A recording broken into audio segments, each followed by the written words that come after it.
Good day, everyone. We are the Group 7 and our topic is about cosmology.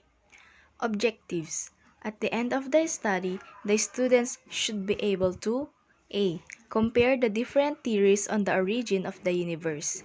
B. Explain the Big Bang Theory. C. Deduce ideas on the fate of the universe using different cosmological principles. D. Explain Hubble's law in connection with the galaxies in the universe. And letter E. Compute the recession of the universe using the Hubble's law. Let's start on the theories on the origin of the universe. First, the flat earth cosmologies. The world comes first, then as though it were flat to us in our daily experiences. So this flat earth model is an archaic and scientifically disproven conception of Earth's shape as a plane or disk. So people in the Middle Ages and in the Renaissance, the years before Columbus set sail, believed that the earth was flat. Next is the geocentric model or the Ptolemaic theory. So they believed that the Earth at its center surrounded by celestial bodies that followed regular orbits, all of which were enclosed in a constant starry sky. So in this model, they believed that the Earth is the center of the universe. Greek astronomer and mathematician Eudoxus of Cnidus introduced the geocentric model in its form, which was subsequently modified. So Aristotle suggested one of its changes and proved a spear-shaped Earth existed. Another model is the heliocentric model. So the concept that the sun is at the center of the cosmos and that the earth is at the edge of it. So they believe that in this model, the sun is the center of the universe. The heliocentric theory, which states that the universe rotates around it, was first suggested by Samos Aristarchus, Greek mathematician and astronomer who came up with the idea based on his measurements and distances of the moon and the sun. He came to the conclusion that the earth revolves around the sun. So Nicolaus Copernicus, Polish astronomer, established his own heliocentric theory model in the anonymously shared work Commentariolus. He appeared to have anticipated the uproar that the hypothesis would cause, and only after his death was it permitted to be published. The task was completed. So the name of his book were Copernicus de Revolutionibus Orbium Coelesti, or On the Revolution of Heavenly Spheres. The Big Bang Theory. Big Bang Theory is how astronomers explain the way the universe began. So Big Bang cosmology or expansion theory stipulates that the universe is expanding rather than a static state, which accounts for the changing distance of stars and galaxies. So in 1912, astronomers Vesta Slipher conducted a series of observations of spiral nebula or galaxies. Slipher developed spectrographic methods that allowed researchers to see a Doppler effect in the distance of spiral nebulae. Slipher demonstrated that the universe was not static. In fact, it was expanding and often pushing objects towards each other. In 1922, Russian cosmologist Alexander Friedman developed what are known as the Friedman equations, which were derived from Einstein's equations for general relativity. He demonstrated for the first time that Albert Einstein's general theory of relativity admits non-static solution. He described that Big Bang cosmology is expands and been born in singularity. In 1924, Edwin Hubble's measurement of the great distance to the nearest spiral nebula showed that these systems were indeed other galaxies. So at the same time, Hubble began developing a series of distance indicators using the 100-inch or 2.5-meter Hooker telescope at Mount Wilson Observatory. And by 1929, Hubble discovered a correlation between distance and recession velocity, which is now known as Hubble's law. Hubble's brilliant observation was the redshift of galaxies was directly proportional to the distance of the galaxy from Earth. Hubble ultimately proved that galaxies are in fact moving away from us. So as you can see in the picture, the blue shifted is a shorter wavelength, and then the green shifted is at rest, and then the red shifted is longer wavelength. In 1927, George Lemaitre, a Belgian physicist and Roman Catholic priest, independently derived the same results as Friedmann's equations and proposed that the infrared recession of the galaxies was due to the expansion of the universe. So in 1931, he took this further, suggesting that the current expansion of the universe meant that the farther back in time one went, the smaller the universe would be at some point in the past. He argued the entire mass of the universe would have been concentrated into a single point from which the very fabric of space and time originated. So these discoveries triggered a debate between physicists throughout the 1920s and 30s, with the majority advocating that the universe was in a steady state. In this model, new matter is continuously created as the universe expands, thus preserving the uniformity and density of matter over time. Among these scientists, the idea of Big Bang seemed more theological than scientific, and accusations of bias were made against Lemaitre based on his religious background.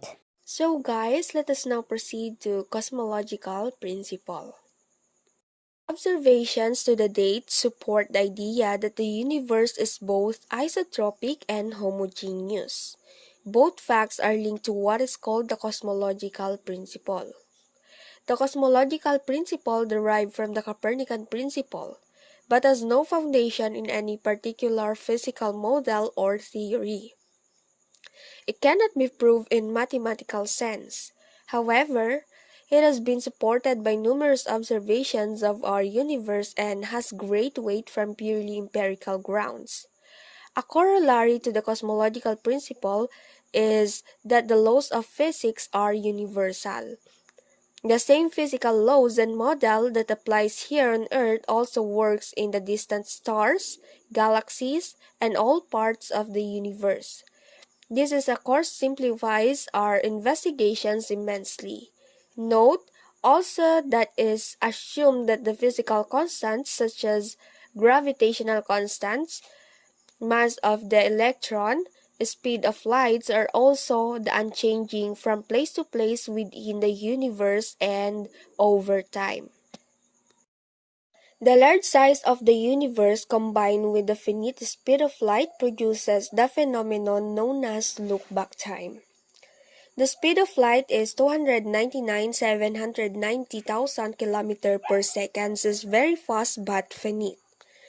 For any phenomenon on Earth's surface, the distances are small enough that light signals appears instantaneous. However, the distance in space are vast, and in particular, the distance between galaxies are measured in hundreds of millions of light years. Thus, the time of light to travel from distant galaxies is on the order of hundreds of millions of years up to billions of years for most distant objects. Look back time that the farther away an object is from the Earth, the longer it takes for its light to reach us. Thus, we are looking back in time we are look farther away. One of the first cosmic riddles is there an edge to the universe? This is a question illuminates one of the common problems in dealing with cosmological issues. By definition, all discussion of the characteristic of the universe must face the fact that the universe has contained the properties of everything. Thus, the term edge of the universe assumes that there exists something that is not contained in the universe, invoking an outside property, the universe, or an edge either outside to the universe is logically inconsistent since by the definition of the universe must contain everything. The Copernican principle, when applied to cosmology and the structure of the universe, basically asks the question of whether the universe is isotropic and homogeneous. These two terms are not equivalent and have a special meaning to cosmology. Isotropy means there are no special directions to the universe. Homogeneous means there are no special places in the universe. Again, while these two definitions appear similar, they describe very important properties to the universe as a whole. For example, if if the universe is isotropic, then this means you will not see difference in the structure of the universe as you look in different directions. When viewed on the largest scale, the universe looked the same to all observers and the universe looked the same in all directions as viewed by a particular observer. Homogeneity when viewed on the largest scales means that the average density of matter is about the same in all places in the universe and the universe is fairly smooth on large scales. Notice that this is clearly not true for the universe on small scales such as the size of the Earth, the size of the solar system, and even the size of the galaxy. Terms such as look the same and smooth in density are applied on very large scales. For cosmology, we only consider the isotropy and homogeneity of the universe on scales millions of light years. So this is now the illustration of how homogeneity and isotropy are not equivalent in 3 dimensions and 2 dimensions. In the first example of each, a unique direction is picked out by translation invariance is maintained. In the second example of each, all directions are the same, rotation invariance but a radial gradient exists. Notice that isotropy for all observers, all places in the universe applies homogeneity for all observers. It is possible to construct universes that are homogeneous and anisotropic, but reverse, however, it is possible. Consider an observer who is surrounded by a matter distribution and is perceived to be isotropic. This means not only that the mass density is a function of radius only, but that there can be no no preferred axis for other physical attributes such as velocity field. An isotropic universe also means that there is no center of the universe. This rotation of the Earth produces a unique orientation, but the universe appears the same from the position. This is an important point when we consider the origin of the universe known as the Big Bang. Due to the isotropy, there is no place where the Big Bang occurred. There is no center point. Anthropic cosmological principle (ACP) is the first principle turned inside out in a certain sense. As the name says, it starts with anthropos, the human, and makes it our existence a fundamental premises for the architecture of the cosmos. Therefore, our position is not just a little bit special in contrast to what the first principle says. It has uniqueness and privilege that entails rules and distribution of all kinds of other things. In other strong versions, the ACP is thought of some kind of active principle that somehow shapes, actively brings about physical condition needed such as thing as to arise. In weakest forms, ACP is more than the realization that our near environment will not be typical but particularly life-supporting. In its strongest form, it goes all the way up to the reinstalling classical creator God in the form of greater engineer deliberately designing the cosmos that will bring us about. Our next topic is all about Friedman universes. In 1915, Albert Einstein published his theory of general relativity that described gravity as a curvature of spacetime. He applied general relativity to the universe as a whole and showed that the universe must contract or expand in 1917. Meanwhile, Alexander Friedman, a Russian scientist of many interests, was professor of mathematics at the University of Leningrad. He spotted an error in Einstein's 1917 cosmology paper. Friedman wrote to Einstein about his own general treatment but received no reply. So, through a colleague visiting Berlin, Friedman succeeded in obtaining a grumpy letter agreeing with his conclusion. So, in 1922, Friedman then published an article naming on the curvature of space, and also in the same year, he used the general relativity to show that the universe must be expanding. Friedman universes, a model of a universe governed by Friedman equation, which describes how the universe contracts or expands. These equations are a solution to Einstein's field equation, and with the two very important assumptions. They form the basics for our understandings of evolution and structure of the universe. These assumptions, together called the cosmological principle, and the cosmological principle states that the universe is homogeneous and is isotropic. Now let's proceed to Friedman's model universes.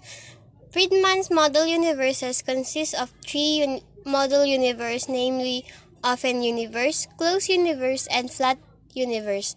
So in open universe, density of the universe is less than the critical and density. Space has a negative curvature, meaning there is insufficient mass to cause the expansion of the universe to stop. In this case, the universe has no bounds and will forever expand. The universe simply continues to expand, always a bit more slowly as time goes on. In closed universe, actual density of the universe is higher than the critical density, and there is no dark energy. The universe in this case is not infinite, but it has no end. The expansion will eventually stop and turn into a contraction. The noted physicist John Wheeler called this the Big Crunch because matter, energy, space, and time would all be crushed out of existence. Note that the Big Crunch is the opposite of the Big Bang. It is an implosion. Thus, at some point in the future, the galaxies will stop receding from each other and begin approaching each other as the universe collapses on itself. The last one is the flat universe. So, flat universe, neither gravity nor dark energy is important enough to affect the expansion rate, which is therefore constant throughout the process. Dark energy and dark matter. All the atoms and light in the universe together make up less than 5% of the total contents of cosmos. The rest is composed of dark matter and dark energy, which are invisible but dominate the structure and evolution of the universe. So what is dark matter and dark energy?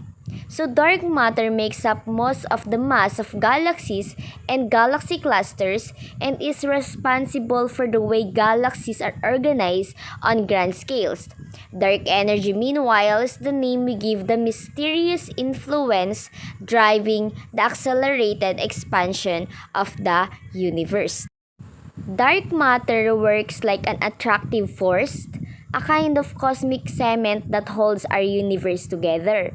This is because dark matter does interact with gravity, but it doesn't reflect, absorb, or emit light. Meanwhile, dark energy is a repulsive force, a sort of anti-gravity that drives the universe ever accelerating expansion.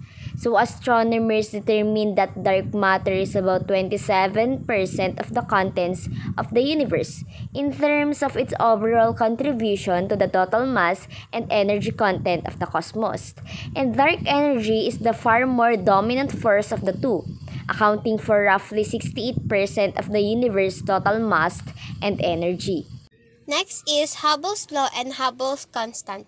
So in Hubble's law, statement is given as the velocity of the galaxy, which is also known as the redshift, is directly proportional to its distance. Hubble's law is also known as Hubble-Lemaître law, studied in physical cosmology. Only with the help of Hubble's law, the universe can expand and fulfill the cosmological principle. So, given here the formula of the Hubble's law, where v is the velocity of the galaxy, ho is the Hubble's constant, and d is the distance of the galaxy. Limitations of Hubble's law. By determining the shifts in observed light into redshift in the spectrum, one can determine the distance of the galaxy from us using Hubble's equation after measuring the recession velocity. Following are the limitations of Hubble's law, which makes the measurement challenges.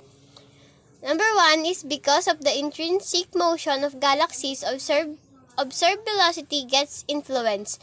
And number 2, galaxy orbiting due to gravitational movement. Constant. Hubble constant in cosmology, constant of proportionality in the relation between the velocities of remote galaxies and their distances. Hubble constant is one of the greatest challenges in the modern astronomy and could be revolutionize our understanding of the universe, so scientists at the University of Chicago and many other institutions around the world are trying to pin down the number using multiple methods. Hubble's original value for Hubble constant was 500 km per second per megaparsec.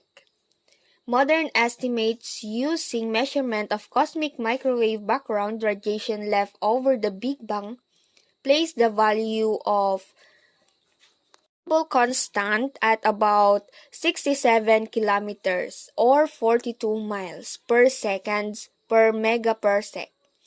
The reciprocal of the Hubble constant lies between 13 billion and 14 billion years, and these cosmic timescales serve as an approximate measure of the age of the universe.